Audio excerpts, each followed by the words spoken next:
ఇవాళ పరిస్థితులు వస్తూ ఉన్నాయి.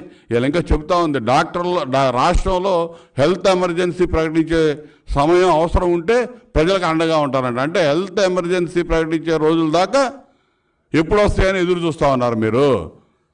ఇటువంటి మాటలు మాట్లాడటానికి కొంచెం ఇంగిత జ్ఞానం ఉండాలి. హెల్త్ ఎమర్జెన్సీ రావడం ఏంది, మీరు అప్పుడు వచ్చినప్పుడు మీరు అండగా ఉండేదండి అమ్మా. అసలు ఏ ఇబ్బంది రాకుండా ఆరోగ్యపరమైన సమస్యలు తలెత్తకుండా ప్రభుత్వం అండగా ఉండాలి. కానీ ప్రజలు పిట్టల్లో రాలిపోతుంటే మున్సిపాలిటీ వైద్యారోగ్య శాఖ చోద్యం చూస్తూ కూర్చున్నారు మీరు. దీనికి సమాధానం చెప్పండి. ఇది ఒక గుంటూరు సమస్య కాదు, రాష్ట్రం అంతా ఇదే పరిస్థితి ఉంది. క్లోరినేషన్ జరగదు,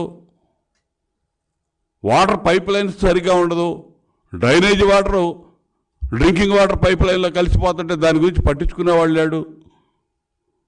మున్సిపాలిటీ పంచాయతీలకు సంబంధించినటువంటి దాదాపు 14,000 కోట్లు, మున్సిపాలిటీ పంచాయతీలకు సంబంధించి దాదాపు 14,000 కోట్లు దారి మళ్లించటపై ఈ జగన్మోహన్ రెడ్డికి ఉన్న శ్రద్ధ ప్రజలకి తాగటానికి మంచినీళ్ళు ఇచ్చేదానిలో లేదు.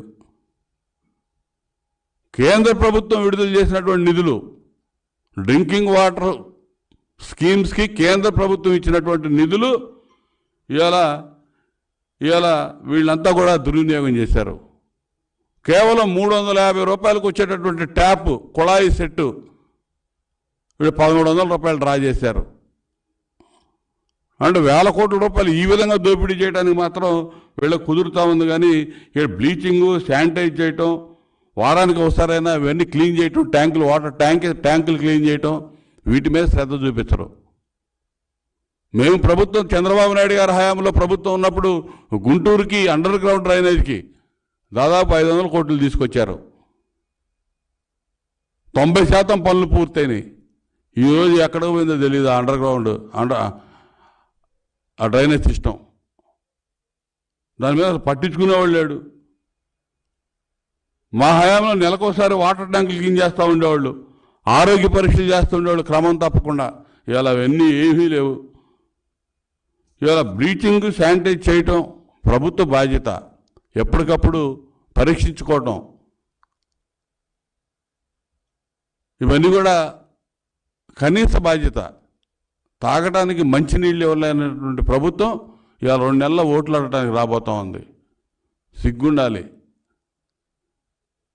అధ్వానమైనటువంటి పరిస్థితులు నగరాల్లో, పట్టణాల్లో కనపడతా ఉన్నాయి. దీన్ని ముందు మీరు అసలు అవగాహన చేసుకోండి, రివ్యూ చేసుకోండి, సమీక్ష చేయండి. ఇవాళ ప్రజలు ప్రాణాలంటే మీకు అంత చులకనగా చెలగాటం ఆడటం అనేది ఏమాత్రం క్షంతవ్యం కాదు. ఇది ఈ విధంగా చూస్తే మాత్రం ఖచ్చితంగా మీకు ఎటు బుద్ధి చెప్పడానికి సిద్ధంగా ఉన్నారు. మీరు ఎటు ట్రాన్స్ఫర్లు ఇటోళ్ళు అటు మారుతూ ఉన్నారు. కానీ ఖచ్చితంగా మిమ్మల్ని మొత్తం టోటల్గా మొత్తం ప్యాక్ చేసి పంపించే రోజులు దగ్గరలో ఉన్నాయని చెప్పి తెలియజేస్తా ఉన్నా.